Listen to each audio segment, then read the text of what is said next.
Welcome back to another review, this time for the anime A Star Brighter Than the Sun, which had 12 episodes and was airing in autumn of 2025.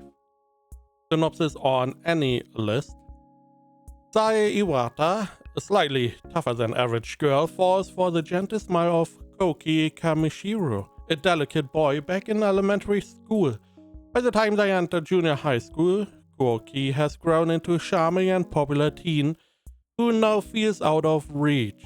When they are assigned to the sports festival committee together, thus long hidden first love begins to stir once more. So we do have a romance. Now, the animation was solid. I like the art style. We have in this romance Sae Iwata, which is the girl on the right, and Koki Kamishiro on the left, the blonde boy. And we have a simple romance between these two characters that seemingly both like each other but are unable to, go this one extra step and confess. Now, this plays, I believe, in high school. And we just follow a simple romance story. We have different situations happening. These two characters get closer to each other. They, get a little bit further away from each other. We have other characters chiming in from left and right. There are some misunderstandings naturally happening, but a simple romance nonetheless. Now, different to other shows where, for me, a romance, I like communication. I like if both characters are able, or at least one of them, is able to be a little bit more clear about their feelings.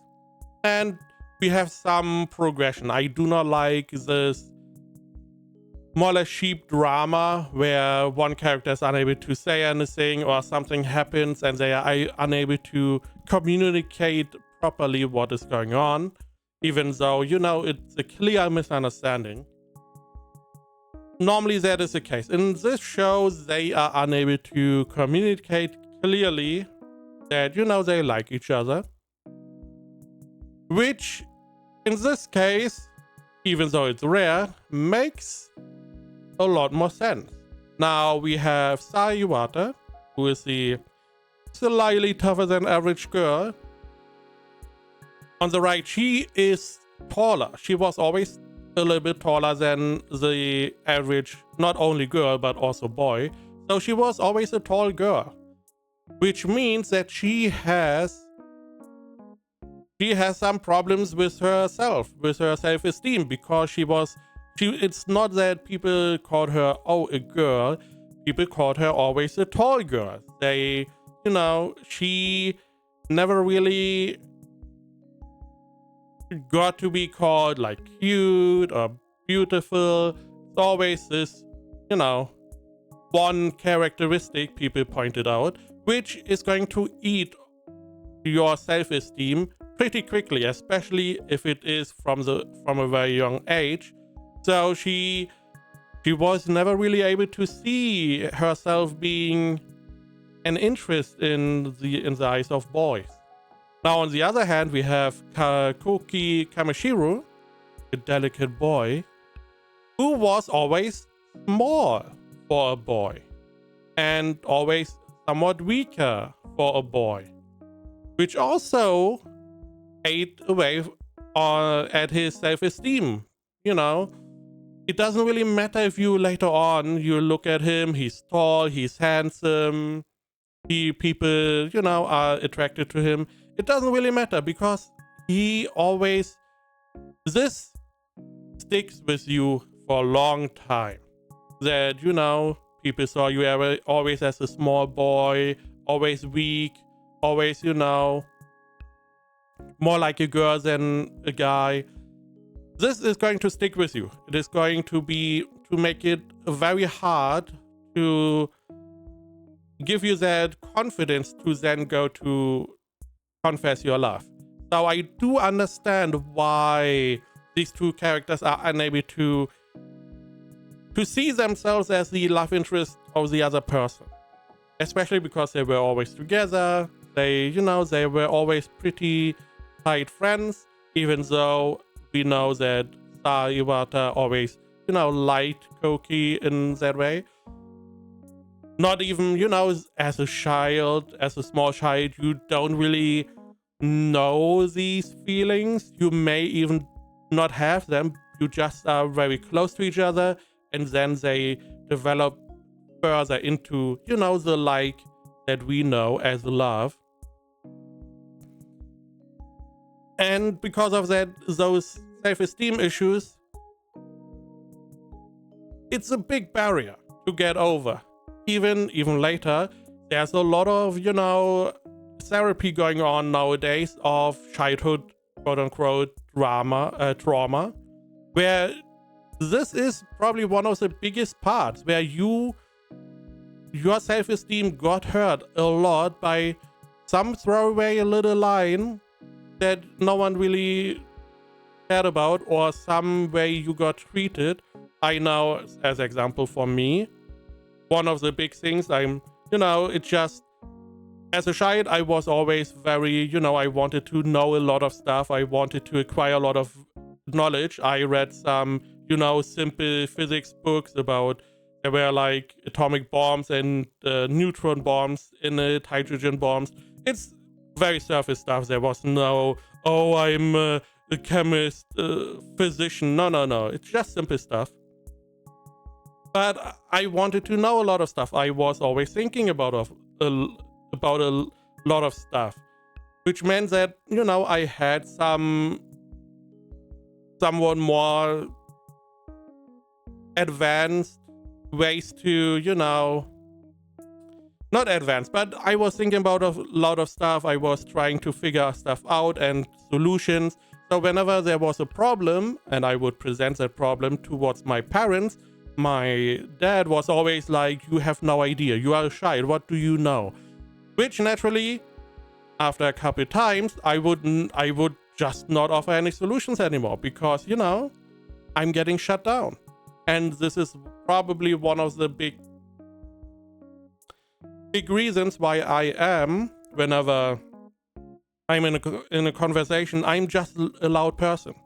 I'm always speaking louder than everyone else, because I assume I'm not in therapy.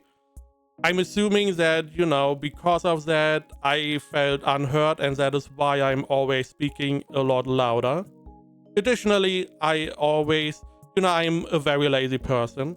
So I am, whenever I speak, I slur a lot of words. I don't speak, with clarity, because I'm getting lazy and I don't move my mouth as much, which means that I try to compensate by being louder. Whenever someone was like, what did you say? It's not, the typical response if someone asks you to repeat, they did not understand you, is to speak louder instead of speaking more clearly what I should have done. Again, this can eat at you quite a bit. Apart from that, we have these situations. It's a typical little romance. Do we have a third wheel? Yes, no, question mark? I do like how that is being handled. So I did not feel there was a lot of, the typical drama. But there were some misunderstandings that did occur. But still, I did enjoy it. And I don't know why, but these shows, they are able to hit me emotionally a lot more than some of the other shows. For me, my emotions are not getting really riled up by a lot of action or a lot of comedy. it is always this more sad, heartfelt things that hit me the hardest. And this one did as well, surprisingly. So let's go to ratings. AniList has it at 72%. My anime list at 7.32. And I believe this is a pretty solid romance. For me, it's a solid 8 out of 10. I quite enjoyed it. Now, I do want to go a little bit into some spoiler toward, this is spoiling the end.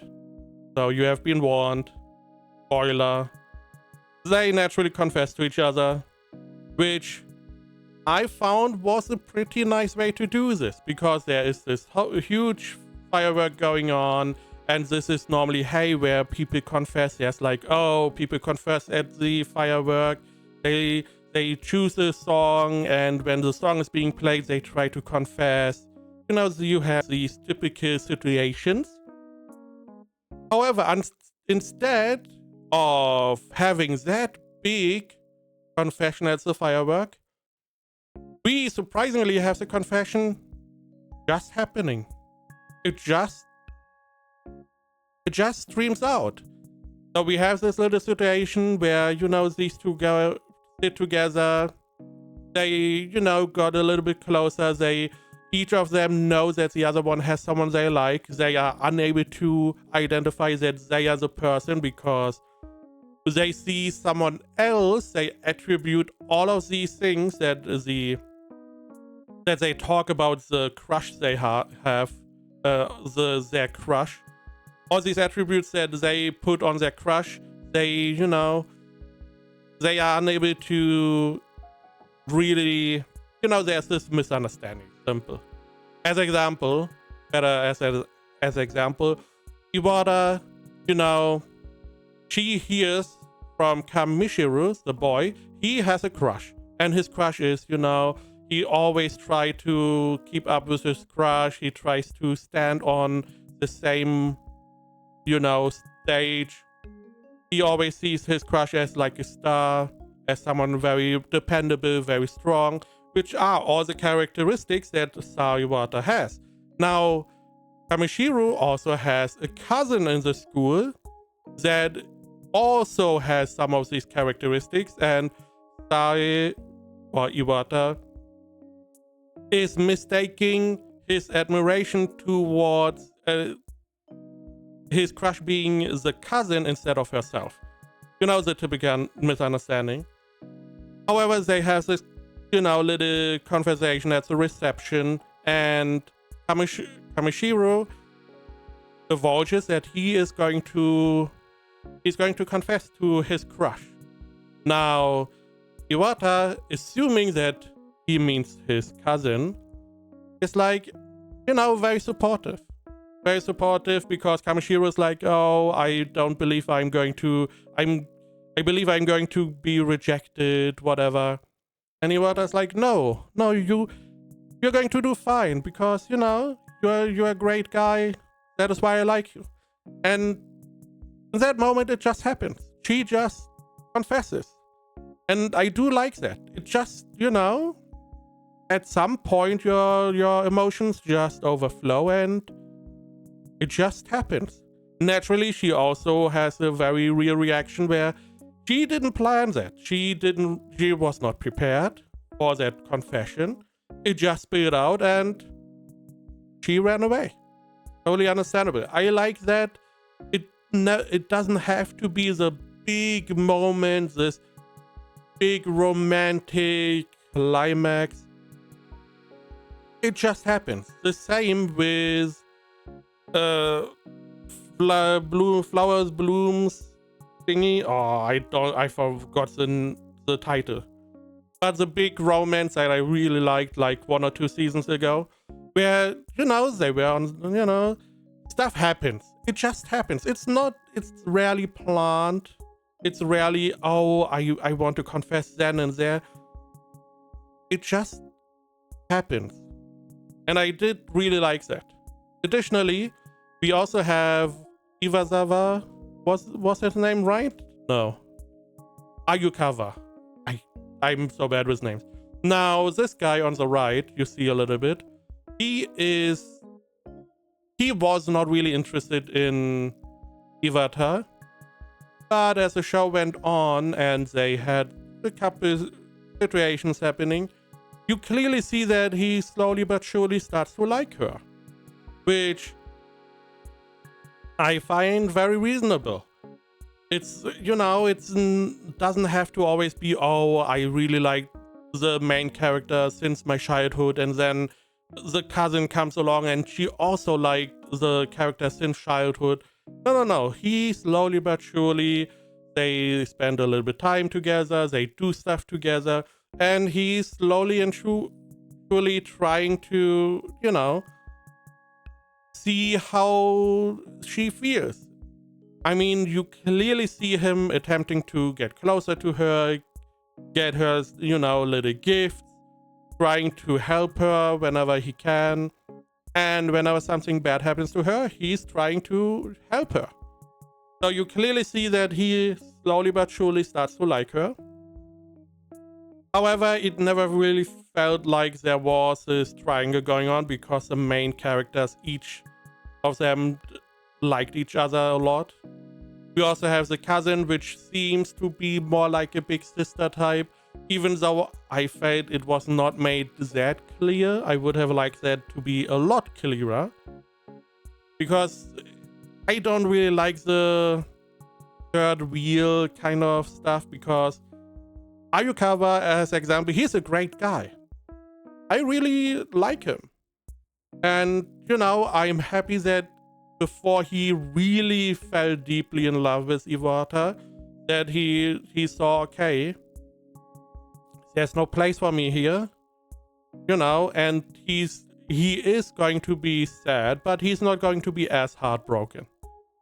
So that is why I don't really like the third wheel, especially if you make it a likable character. But again, I quite enjoyed this romance. I feel like this is a pretty solid one.